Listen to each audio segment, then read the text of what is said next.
as an institution, we are supporting such students who want to try. Because even if the student comes after 2 years and says, guys, I did it, but I couldn't kind of crack. Can you help me with a placement? We should kind of be taking this student with open arms and saying that we are there to support you to get a job. So you have to create those safety nets. Hello and welcome to Fixing the Bug powered by Code Quotient, a podcast where we talk about coding and everything related to it, be it market trends, education policies, or jobs. In today's episode, we have with us Mr. Sachin Jain, who has been working in the education sector for over 15 years and is currently the country head for Cintana Education, an organization that helps universities transform their students with better tools and resources for education. So, welcome to the podcast, sir. Thank you, Shivangi. Thanks for having me here. Look forward for engaging conversation. Yes, I look forward to the conversation as well. Thank you for giving us your time. And so we will start from the beginning. You have been in the education sector for over 15 years. What made you venture into the education sector? Interesting question. So it's not something by design. I think it was an accident, and that accident happened in Ernst & Young, where I was part of the M&A practice. Mhm. And at that time, we felt that there's an opportunity with education being looked at as an investable kind of category of industries. So that's how it started, and there was a team that was built up to kind of look to set up the education vertical at Ernst & Young. So that's how my journey within education started. It kind of went through multiple phases, I would say, as a banker at EY, then as an M&A head with Edicom Solutions, set up universities, built new universities, grew universities in the last 15 years.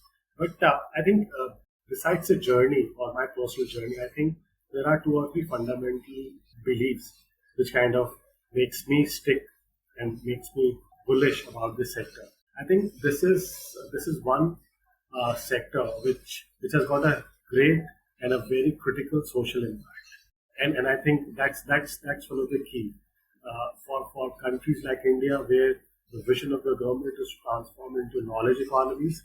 That cannot happen unless and until you have high quality, high grade education across the entire spectrum. So I think the impact on society and for people like me as well, it is the education which has brought me where I am today, nothing else. So that to me is one. The second I see is as I said, it's a big country. Currently, we have got around 40 million, 4 crore students in higher education, and at a GR of 27%, which means that from school to college, only 1 out of 4 really make it. The remaining 3 don't even make it to a college, Right. to a higher education program. And if that changes the way government is kind of pushing and kind of looking at new ways of bringing higher education closer to the population, this number can grow from 40 million to 60, 70 million in the next 15 years, which will make India the largest higher education market in the world, ahead of China. So that is a huge opportunity for India, for all kinds of institutions engaged in education in India. So I was asking, you said that government is formulating some policies, so this gap of people going for higher education is bridged. What do you think government should add on to this? Like, what would your suggestion be to the policy makers to bridge this gap at a good pace? The government is already doing some of that. Online regulations that came out in 2020, I think, is one big leap in terms of bridging that gap. Now, where online education not only improves access, but also access at a lower cost. And that is what India needs, because not everyone can afford to be in a full-time degree program in a college, in a university. There are a lot of these people who want to take higher education but cannot afford that. So a high quality online higher education actually bridges that gap and serves their purpose. So I think that is one key area. The second is in terms of helping universities in growing both at scale as well as on quality.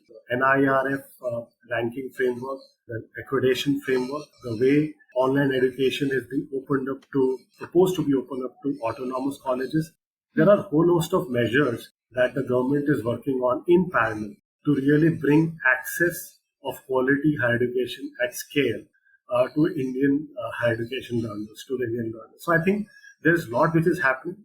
Hmm. And I must say that what has happened in the last probably couple of years has not happened in the last probably a decade. So Oh. I think important is to for some of these measures to really pan out, to really take the shape, and then only we can see the impact of them in terms of improving the engagement rate and GERs in India. Hmm. So, what I have seen is, though there is this prospect of online education and it expanding, the children, that is, the students and their parents, do believe that online education still does not have as much impact as in person interaction would have. So, what's your say on that? It is a change. Hmm. It is something which is, I would say, not completely incorrect. The way online education was kind of set up in the initial years in India, Hmm.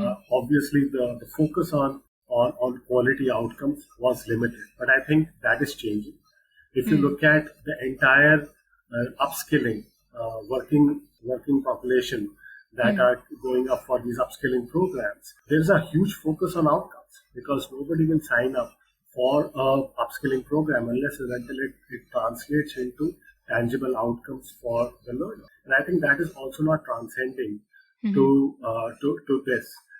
Obviously, outcomes, teaching learning outcomes will be critical. And at the end of the day, programs and the universities, education institutions that are offering Hmm. such programs with a high focus on quality and outcomes are going to be the winners in this. So Hmm. it's a slow process. It is changing, it is evolving, and it will change over time. That has been the experience even in other markets. It's not that India is unique or India is different. Hmm. Online was perceived as a poor cousin of face-to-face education 20 years back, but in some of the Western markets now, online is as good as face-to-face education. And online has got its multiple, I would say, elements. It's not that it is fully asynchronous. There are elements of engagement. There are elements of very kind of high quality engagement with your peers, with your faculty, with industry, which are built in into these online programs that really bridges the gap of what you Hmm. would otherwise experience in a face-to-face education. That's right. So, with Cintana Education, and it is in association with Arizona State University. Can you tell us more about the partnership? Sure, love to do that. So, before I get into the partnership, Shivangi, what I must share is that Hmm. if you look at the difference between great universities and good universities, the difference is the access to resources. And those resources could be Hmm. research, could be academic, could be non academic. The entire mission of ASU Santana partnerships is to make some of these good universities great by providing them access to the resources which otherwise are not available to them. Hmm. And that's where ASU plays a critical role. ASU is the largest public university in US. It has got 1.5 lakh students Hmm. currently studying at ASU. So it's a massive university, comprehensive university, but it's not that it was always like this. Hmm. The transformation happened in the last 20 years, wherein ASU from a regional university like a Delhi University or a Pune University became a national university Hmm. in US. And along with that, what is critical is that they remained and in fact improved on the quality parameters. So it is among the top 1% ranked universities globally. It Oh. was recently ranked number 2 globally in impact rankings by Time Education, which is about the UN sustainability goal. And it's among the top 200 universities globally. So what it has proved time and again is that quality and scale are can converge. You can marry both of them. It is not that either you go for quality or you go for scale. You can go for Hmm. and if you look at the top 200 universities globally, they address probably 1% of the total higher education enrollments globally. So if total higher education enrollments globally are 250 million, Hmm. these top 200 universities will not be able to address even 1%. Now, how do you translate the success of what these 1% universities have generated to a more larger set? Because that's how you can impact a much larger student population base globally. And Right. that's what ASU and Cintana are doing. So ASU Cintana partnerships are essentially partnerships to make a select set of good universities globally great. Hmm. How do we do that? We bring them access to world-class academic and non-academic IP from Hmm. ASU and Santana, and which acts like a catalyst. So it's a very exclusive partnership model wherein we work with essentially one university per country. We are currently present in 12 countries, Hmm. which means that we are just working with one university partner in each country, because the idea is that we put all our energies in making that good university great, because that's how the transformation of that university, of the students, of that region, of that country will happen. So, Hmm. so that's, I would say, the mission statement of ASU Santana Partnership. It is all about growing Hmm. and making some of these good universities great. Okay. So I understand that the resources would be one aspect which would help make a good university great.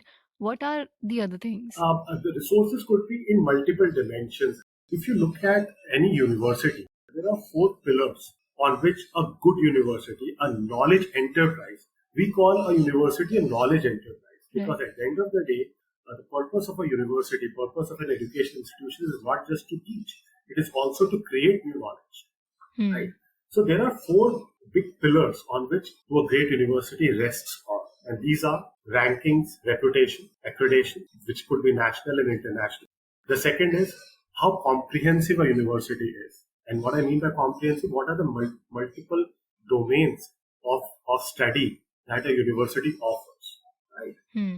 The third is internationality. And what I mean by internationality, Hmm. internationality in the classroom, internationality in terms of student experience, internationality in terms of faculty experience. So Hmm. internationality is the third pillar. And the fourth pillar is, is about research, innovation, entrepreneurship. So when I talk about resources, ASU and Santana bring resources, and these resources are not brick and mortar resources. These resources are not wherein I'm bringing in a specific software. Hmm. What we are bringing in is the collective expertise that we have generated over the last 30, 40 years in at ASU and at Cintana institutions, in terms of how we can build each of these four pillars Hmm. at a partner institution. Because for the sustainable growth of a university, you need to work on all these four pillars simultaneously. You Right. can't just choose one over the other. Because if you choose just scale, you can grow. But then if you do not put a focus on accreditation rankings, you are not going to grow and be looked at as a great institution within your region. Hmm. If you do not grow on internationality, you can be a very local institution. But today, every student wants to be a global citizen. Every faculty wants to bring in all the best practices into the classroom, into the research.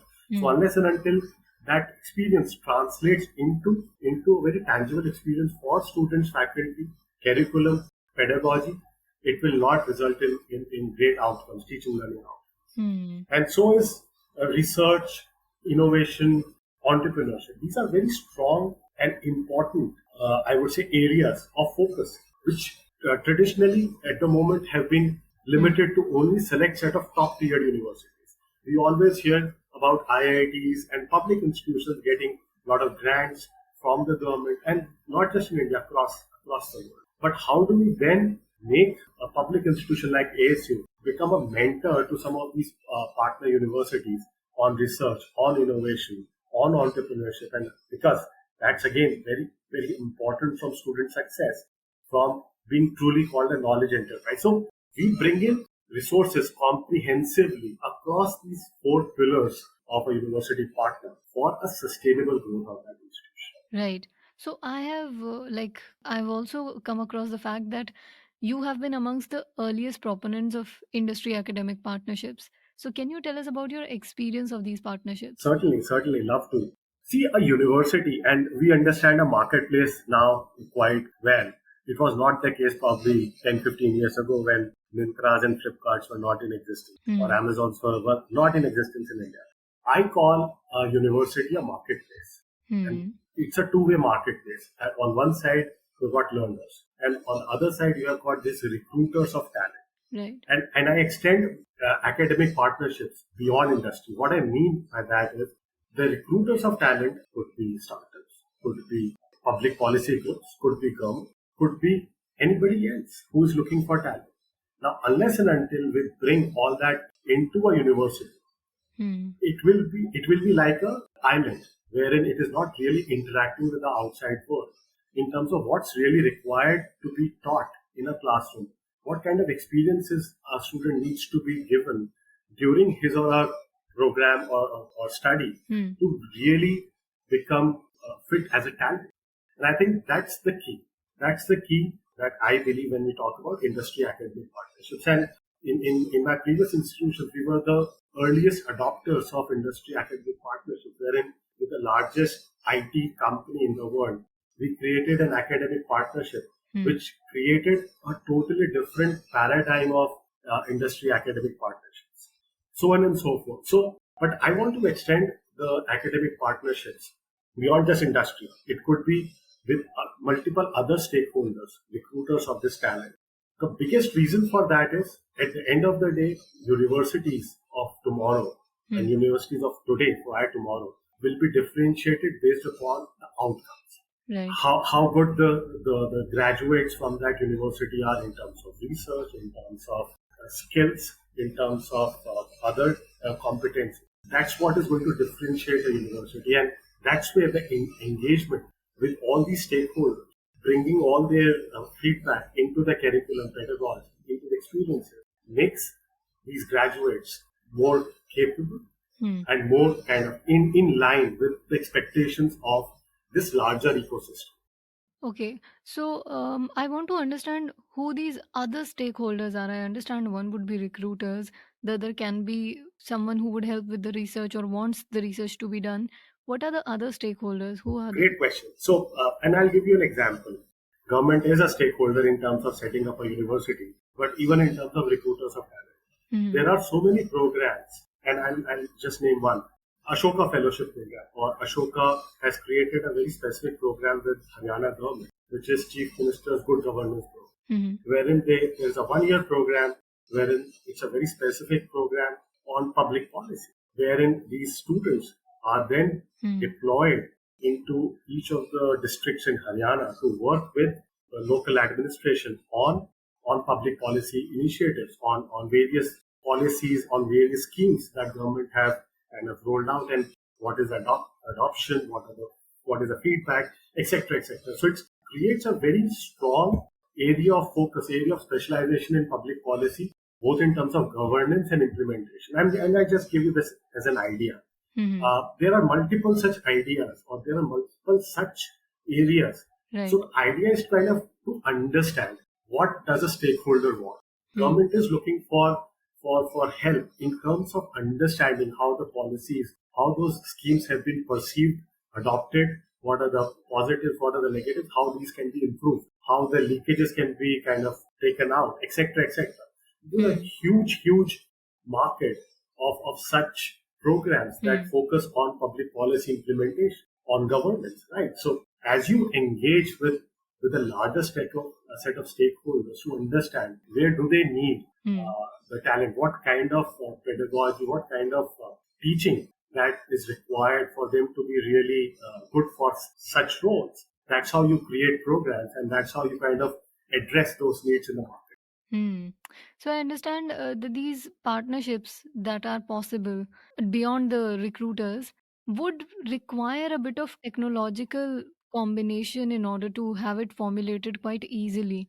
As per my understanding, I don't think everybody would be come and visit the particular institution and then carry out all the procedures. So what do you think these digital transformations, how important does the technology has a role to play in the colleges and the universities sector? Great question. So I'll answer in two parts. The first part is that it is, I would say, the role of a higher education institution to reach out to all these stakeholders, right? Because at the end of the day, consider a university as a producer of talent. Right. Now, as a producer of talent, I need to understand what the market requires. And it is not that the consumer is going to come to a university to ask, do you have this or do you have that? It is the other way around, where a university has to go, reach out, understand. And that's what this outreach to these various stakeholders is really required. And that will create a lot of such unique programs addressing very specific needs of these stakeholders. So Right. that's one part. I think first for the colleges or the universities to be able to cater to the needs of the different stakeholders, they have to do their basic research and then formulate such systems, such Absolutely. syllabuses. Absolutely. One is the basic research. Two is then bring them into your education institution, into your board of studies, into your academic council. Take their feedback. Bring them into your student success journeys in terms of when a student is shaping up. Through interviews, you can figure out where he or she has strengths and where he or she is lacking. And that can go back again as a feedback into the teaching pedagogy to really work on those areas. So there are multiple ways in which you can engage with these stakeholders at a program formulation stage, at a program outcome stage, etc., etc. Understanding where the market is heading, what kind of talent gaps are we seeing in the market, in the industry, among the various stakeholders. What could be those new programs or interventions in existing programs? Because not necessarily it's about creating a new program. It could be interventions in the existing programs, like what Code Quotient is doing, what Arun is doing. He's trying to bridge that gap in the curriculum in existing programs by enhancing the skills around coding. So he figured out an area which is kind of he's topping up on an existing program. It's not that he's creating a new program completely, but that kind of improves the skills, specific skills of the students, of the graduates in a specific area, which bridges that gap. So the idea is to identify such gaps, which can translate into new programs, which can translate into additions or interventions in the existing program, and then kind of take it from there. Right. We were also talking about the role of technology in colleges and universities. So India's per month data consumption is around 20 GB. Yes. And per month. On an average, a person consumes 20 GB a month. Right. The global average, I believe, is around 12 to 13 GB. So you can understand the kind of digital natives we all have become. India's total internet user base is around 700 million, which is roughly 50% of the total population in terms of the internet penetration. Now, most of it is on mobile, very limited on broadband, on machines, but mostly on mobile. And similarly, we all have heard about UPI and billions of transactions every month that happen through UPI. Now, what this all means is that there's a tonic shift that has happened in India in the last 3 to 5 years in terms of digital adoption for consumption of content, for transactions, for online shopping, etc., etc., etc. Now, if I translate that into a student experience or a student life cycle in a university, we are talking about Gen Z. We are talking about these digital natives who are all smartphone users, who have a for them, digital is something which is basic.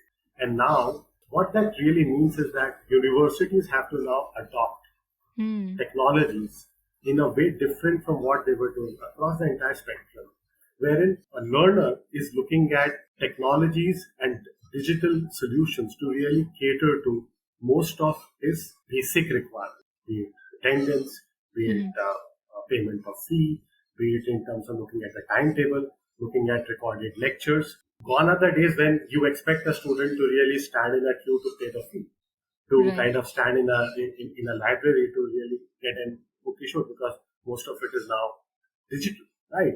What I mean by digital transformation is look at digital transformation holistically. Right. What a lot of people actually talk about digital transformation is a very myopic term in terms of replacing a teacher with technology, which I think will never happen. A teacher, a faculty will remain as important in a higher education ecosystem as he or she was yesterday. There is no doubt about it. Technology will be an enabler for a university, for a faculty. Right. And that's how I see this hybrid, blended experience, wherein things that can be done, can be automated, should be automated. Things that should be done face to face should be done face to face.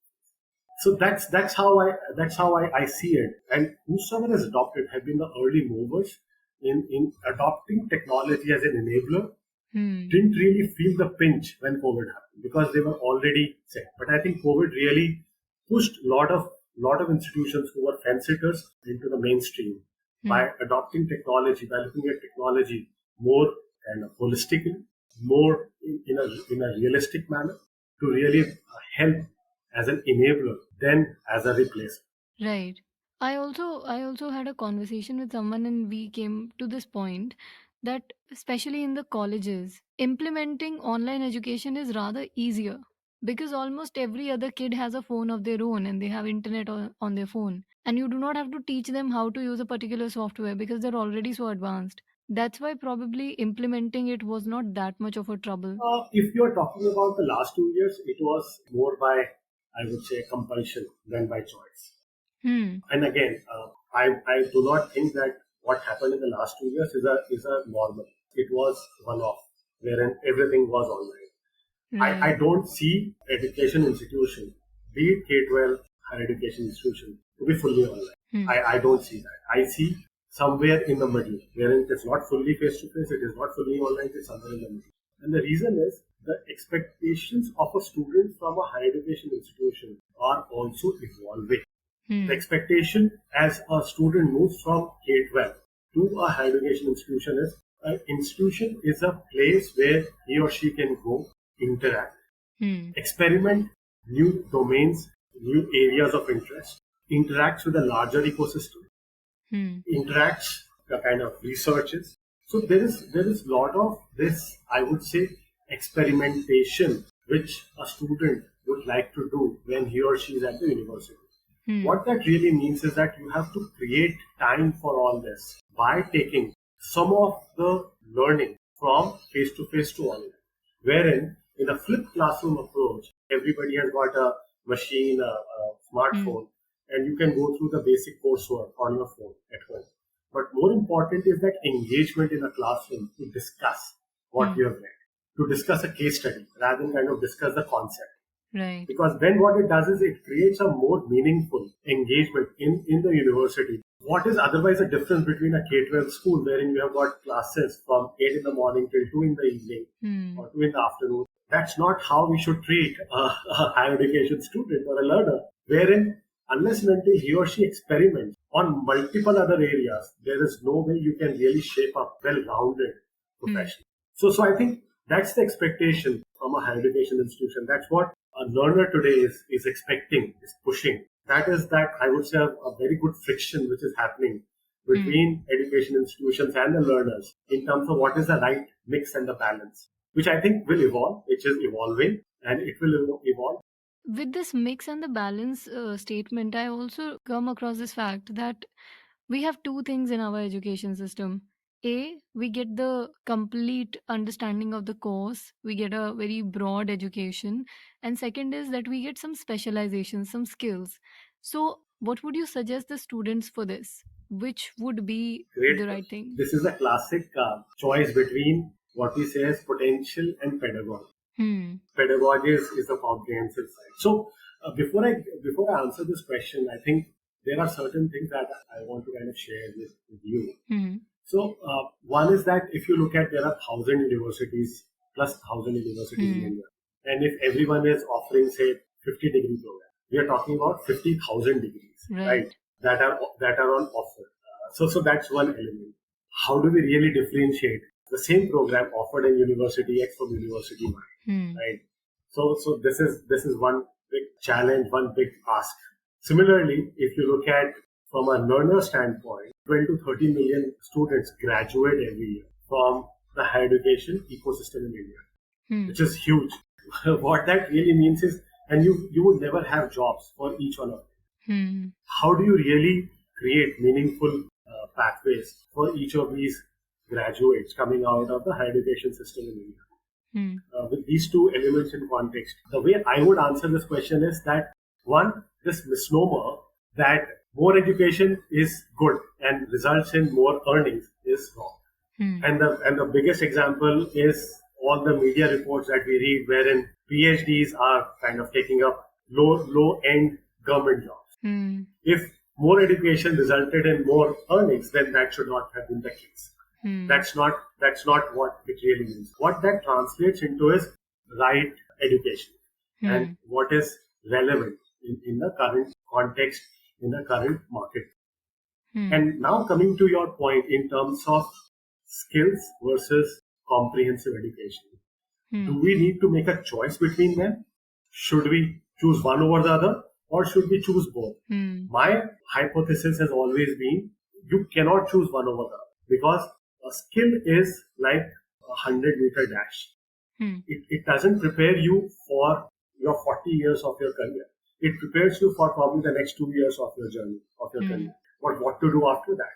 So unless and until you are a marathon runner, wherein you have the stamina to really run for 40 kilometers, which is really the span of your career, these skills can only take you so far. They can't kind of completely make you successful in your career. So the way I look at it is the comprehensive education, a degree in a higher education institution, any degree for that matter, prepares the foundation of your learning in that domain. Right. You pick up any degree for that matter, a engineering degree, a science degree, a commerce degree, a liberal arts degree, whatever. Now you need to layer that up as you kind of build your career from story 1 to story 2 to story 3. You need to add skills on top of this foundation. Now today, as a graduate engineer, I believe data science has got great potential. So let me do some specialization in data science. Now, if that can happen along with my degree in the institution, super.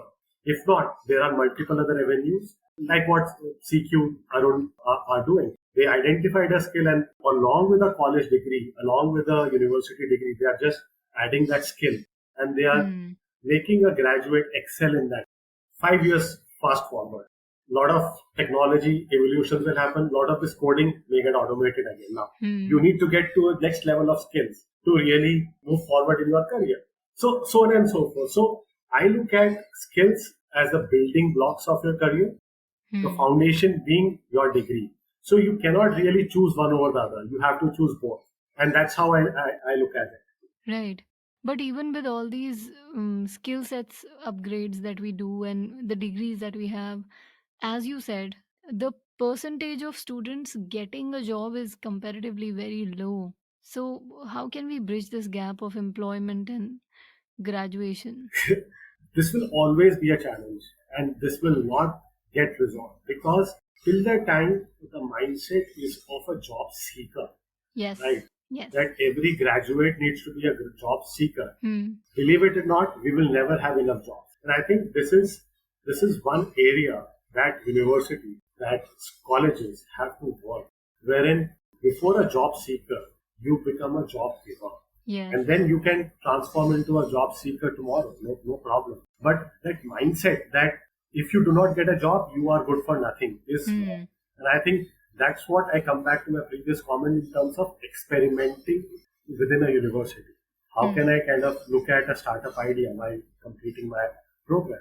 How can I incubate within a university for the next 2 years? And if it doesn't work out, probably I'll move to a job. But that experience or doing something from scratch will make me a far, far better job seeker than what I would have been as a fresh graduate. So I think that mindset needs to change, wherein there are multiple dimensions of student success. Dimensions could be obviously jobs, but the dimension could also be working in a startup. Dimensions could also be working with government as a research intern, working with some of such great bodies who are kind of doing good kind of research in specific sectors. So I think that has to be expanded, because the traditional mindset is if you do not get a job and the onus of the job is on the university. A university or a college is like a matchmaker. If you ask me in simple terms, there is a student and then there is a recruiter. Institution sits in the middle to really bring both of them into the same room for that handshake to happen. But you can't force either a student or a recruiter to really move into this marriage. So the opportunities there would be limited. How do you really excel in the opportunities is coming back to my industry, academic or stakeholder academic engagement. If you start bringing that live into your classrooms, into your pedagogy, believe it or not, your success rates will improve dramatically. Right. I have seen that at multiple times. We have implemented that at multiple occasions, and there is no rocket science to it. It is a sure shot way to success. But that said, that still will not guarantee every student, every graduate a job. Hmm. And there are now these learners who want to try new things, who want to have different experiences. And a startup does not mean that you need to hit for a unicorn. Even if you think of it like a content writer on a YouTube, I may have that calling wherein I can be a good content writer, a good YouTuber, a good Instagrammer, a good blogger, which Hmm. is also now a decently successful career. So I think universities, colleges also have to expand their definition of student success and what could be those various parameters. Now, if I am a BTech student, I am a science student, but my calling is into content. So Hmm. along with my degree, if I start taking electives, programs in communication, in writing, in in blogging, so I am actually making my career go into that direction. Right. So and that's where colleges, universities have to guide students that look at multiple areas where you can make a career and not just a job. Right. This is there, but it's not only with the universities. I think we as a society function in a manner where we only see job as a parameter of success. If you are working on your startup, if you're pushing hard on it and you tell someone about it, they're like, oh, okay, struggling. But they don't see it as an eventual success because the person is working on No, themselves. absolutely. And I think engaging with a larger ecosystem and bringing those case studies, Hmm. bringing those failure studies and success studies. I say both. We all know that for every one startup which is successful, there are a million startups that never saw a light at Hmm. the end of the day, right? So one has to kind of look at both holistically and kind of bring that awareness to not only to the students, to the parents also, that Hmm. this is something that he or she wants to let him try for a couple of years. And we have policies. As an institution, we are supporting such students who want to try. Because Hmm. even if the student comes after 2 years and says, "Guys, I did it, but I couldn't kind of crack. Hmm. Can you help me with a placement?" We should kind of be taking this student with open arms and saying that we are there to support you to get a job. So you have to create those safety nets. A lot of institutions have already done that in terms of deferred placement policies, Hmm. wherein okay, you use the university incubation space, do what your calling is for 2 years. If it works, great. If it doesn't, we are there to support. You need to give that positive assurance to the students, to their parents, that we are there to support not just during the degree, but also during his or her journey. Would be really helpful if there is a safety net for the students, because in college that's what we do. We experiment with everything, we learn about new things in life, and until and unless we have the freedom to explore more, what usually happens is that we're told, if you're doing the degree, just focus on it, focus on the studies. Maybe by third year, when we're in the fifth or sixth semester, we get an opportunity to explore the practical aspects of the course, but that doesn't happen because it's always like, Arey, just study first. You're right. So that experimentation, and that's what I always say, that experimentation should start from the first year itself. Right. Be it internships, be it projects, and now the advent of online. There are so many online projects. You must be aware, Hmm. India has the third largest population of profiles on GitHub. Hmm. 1.8 million profiles are from India. Now, what Right. does that tell you? That people are using GitHub as their LinkedIn, because on GitHub you can show your work. As simple as that. Yes. Right. So, and why to wait for, as you rightly said, sixth semester or seventh semester? Why can't it be done from first semester itself? That's right. Why are we just looking at a regulated internship in the third year? That internship can happen in the first year itself, and the sooner that you do that, it's not necessary that you have to go to a company's workplace, office to really do the internship. It could be just a project, a Hmm. simple project that you can do from your class, from your college, from your university, from your home. But the kind of confidence that it gives you, that okay, fine, I delivered something, I did something, the learning are immense in terms of, and that's what is important. So content pedagogy side, you have to marry that with real experience. Hmm. Also, you have worked with so many universities already, and the ideas that you're giving are certainly the ones which I think would do great if they're implemented. But through your journey, how has your experience been while working with the universities and helping them grow? What had the key learnings been? I think the key learning is that we have to look at a university differently, which is traditionally universities have been pedagogy centered, faculty centered. The universities now are moving to student centered, where the learner is at the center of this, is the nucleus. And then you start creating layers of experience around this nucleus. The first layer being the pedagogy, because that's a core of a university. The second, as you rightly highlighted, is the experience. Experiences could be projects, internships, excursions, could be immersions, could be whole host of these experiences that a student should do. And I always say that a student, the number of experience should be equal to the number of semesters in that Right. in that program. So if you're going for 8 semesters, you should have 8 such experiences. Hmm. Believe you me, the graduate will be a totally different person, which he or she may not have been. So that's the second layer. And the third layer is this interaction with a larger ecosystem, be it industry, startups, be it government, be it public policy, blah, blah, blah, be it international. So that's how universities need to redesign the entire journey of a student. And once you do that, it starts kind of giving you results. This is all organic. So things take time to really fructify and then start giving outcomes. This is not a plug and play model wherein you load a software and it starts kind of working the way you want. So you need to be patient, and colleges should be this hotbed of experimentation. Not everything will work, but you will learn from those interventions that what will work and what will not. And accordingly then you readjust. And that's how kind of we have done. If you ask me, of the 10 things that we implemented, only 6 worked. 4 didn't. Of the 6, 4 worked probably day 10, 2 took day 50. So that's the hit rate, so to say. Right. But that's how you need to kind of keep experimenting, keep looking at what will add value to the student. Like you were saying, that we need to keep experimenting.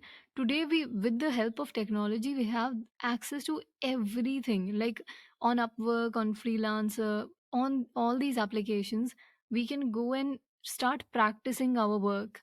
If as a student we have the passion and drive to do it on our own, but at times it happens that the children do not have the drive, so universities might integrate some methods through which they can reach out to international projects, or any way that students can get an international exposure, so they can understand how the world is functioning, not just the world they are in, but also the world in general. So if you have any tips and tricks on how important international exposure is in the growth of a career of a student and a faculty, and how the institute can integrate it. So first, I vehemently agree with what you just said. Students are students, right? They have to be guided. And the way you put that, Shivangi, I just loved it. That in case you have to submit the project, you have to submit the project on Express. Right? Now, what that does is it gives you have to create your profile on XYZ platform. There are multiple such platforms. But the class project that you have to do in the semester has to be submitted on that platform. And that's how we will review it, mark it, give credits for that, etc., etc. And that kind of brings awareness. That kind of makes you kind of look at how these platforms are working, collaborating, and how can you become part of that collaboration journey. And one thing leads to the other. Equally important for universities to integrate some of such platforms, some of such experiences into the curriculum, into the pedagogy. So that's at one level. But that's specific to experience. Internationality, if you ask me, Shivangi, internationality has got multiple, I would say, shades, multiple elements, sub-elements within that. At one level, internationality could be in terms of content. How are you shaping up the content which has to be delivered in an online and or an offline mode? Does it have only Indian context, or does it also have an international context of things that have happened elsewhere, have worked better, and how can those be implemented in India? So one level of intervention could be in terms of content, because that's again the core of a degree of a program at a college, at a university.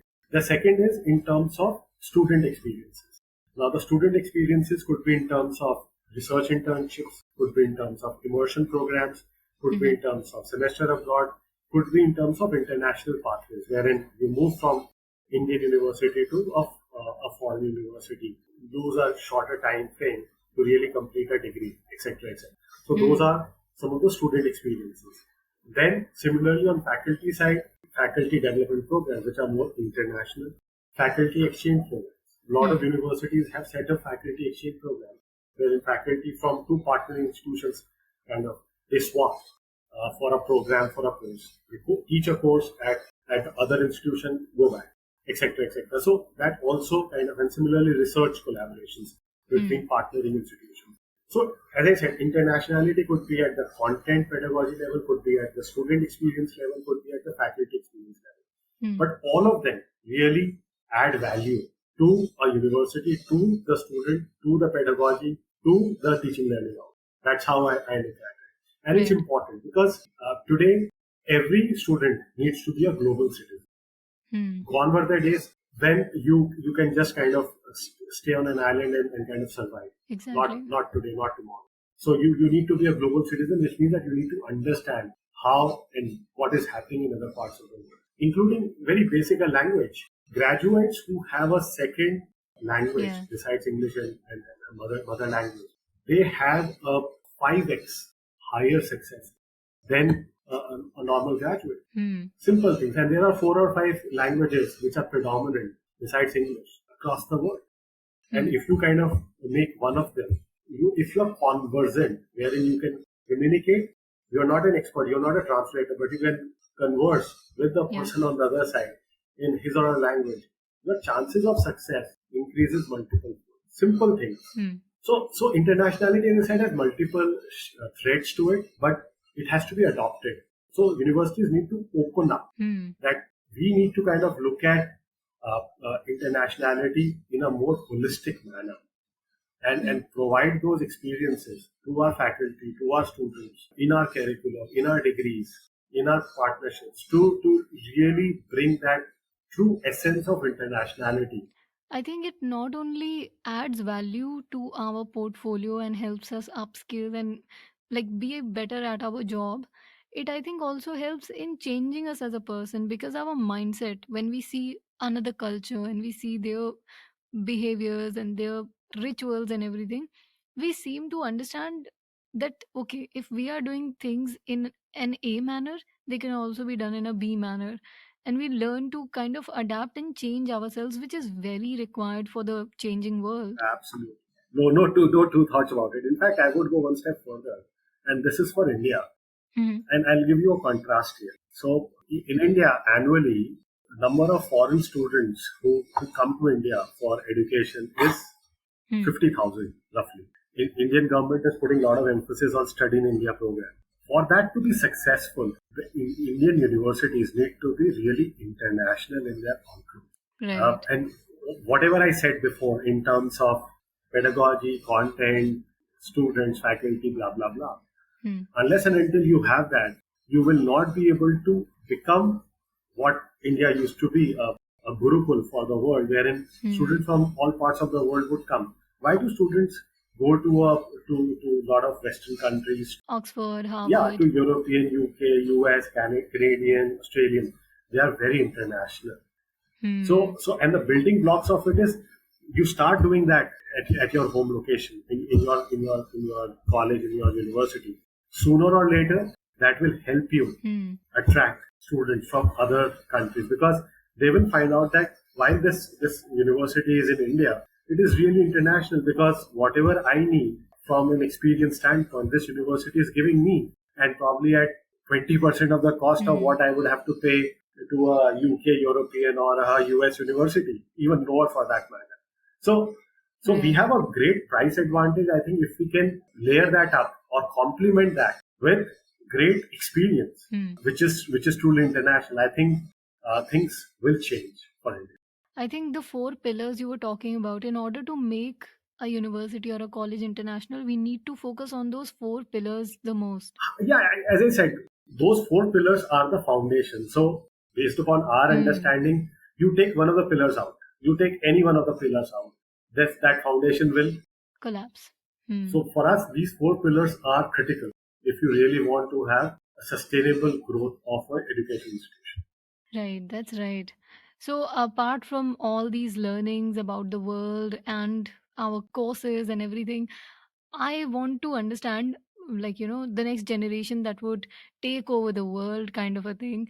What advice would you give to the coming generation who are in colleges and are looking forward to bringing the change? How should I put it? So, okay, fine. So, I think I think we have touched most of the elements during our conversation, but let me just summarize that. Hmm. So, first is that college degree or a university degree is the foundation, but you should not trade off that with only some skills. So, that is important. Hmm. Use your university time or your college time to experiment with multiple things. Don't be shy of experiment. Hmm. This is the time when you can really experiment on what's your real calling. Your calling may not be really a job seeker. You may eventually be a job giver. You may be a solo entrepreneur. This is the time to experiment. Hmm. Unfortunately, the K-12 education does not give us that flexibility. But with new education policy, especially with choice-based credit system, with a lot of electives, etc., there is a whole host of experimentation that one can do during his or her time in the university college. So do that. Hmm. Third is gain tactical skills. Those tactical skills could be again in your areas of interest. Now, it could be coding, it could be content, it could be entrepreneurship, Hmm. it could be public policy. You name it. You figure out. But seek specific skills in that area just to top up your degree. That to me is number three. Number four is, as I said, give yourself one experience per semester. Experience could be anything. Go for one experience, and that one experience could be hiking to Ladakh. Nice. Give yourself one experience every semester, because sometimes when we talk about experiences, because I have interacted a lot with parents, their first thing is, okay, internship. Sir, when are you giving the next project? I said the Hmm. project could be that let him just go and stay in a tent for 10 days in Ladakh. That will tell him how to Hmm. survive in that environment. Number of semesters in your program should be equal to number of credits, and make that part of your testimonial. Show Hmm. it with confidence and courage to whomsoever you're meeting, that these are the 8 experiences. These are the Hmm. 6 experiences that I have garnered during my college degree. Right. And believe you me, the person will not look at the degree only. He or she will look at all the experiences that you have. And that's about it. And as I always say that the future is also about specialization. Hmm. Future is not about a general degree. So go for specialization. Generally, the Western education talks about specializations at the graduate level, at the postgraduate level, never at undergraduate. In India, Hmm. we want everything fast. So we have kind of pulled it back into undergraduate level. But still, I always say that go for a graduate degree, because a Hmm. graduate degree gives you a lot more nuts and bolts to specialize. It's the T model. So a university degree, an undergrad degree is the top of the T. It is the broader skill sets. Hmm. As you kind of go to the vertical side of the T, that's the specialization. Those could be skills, those could be specializations, those could be your specific areas of interest, Hmm. which you can do as a graduate study, probably after 2 years, probably after 3 years, not necessarily immediately after college. But you should do that. And I have always seen such students going farther, better in their careers as whatever. So not necessarily jobs again. It could be in any domain, Hmm. but they do far better in the longer time frame, not in the shorter time. Right. So, like you were telling us about this hiking experience, do you happen to have any such experience which makes you feel like, oh, I did that and I'm proud of it and I'm happy about it? Unfortunately, to the generation I belong, probably I won't say that I'm old, but yeah, Hmm. our days were not that experimentation was limited. We were supposed to just focus on the studies, but that's not what I am doing with my son. Hmm. At least I am telling him to experiment.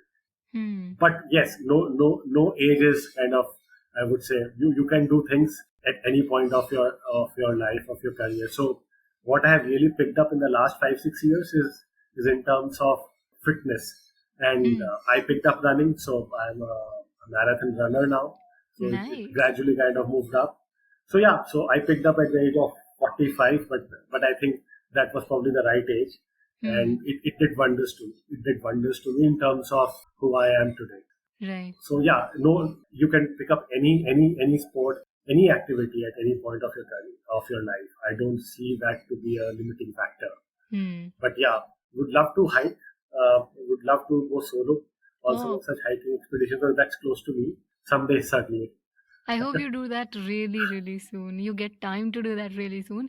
Now, before we wrap up, I have one very small, very simple question, and that is, what makes you happy? I work in higher education, and if graduates are happy, if they are getting the right outcomes, I think that's a very satisfying kind of experience. And for us, the culmination of everything into successful startups, successful research projects, successful higher education forays of students to Ivy League, to other good universities, good jobs.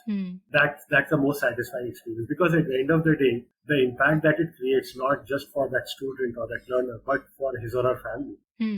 And the society in general. Society is still kind of, it takes time, but for a family where probably he's a first gen learner who is now moving offshore to a foreign location for the first time, sitting in a plane, that gives you goosebumps.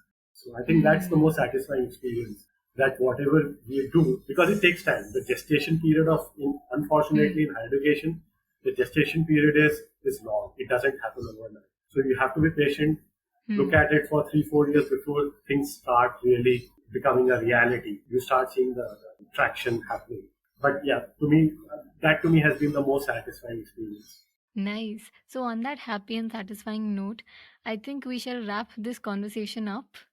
And before we sign out, I just want to say it that anybody who has any questions, suggestion, they can reach out to us on www.codequotient.com.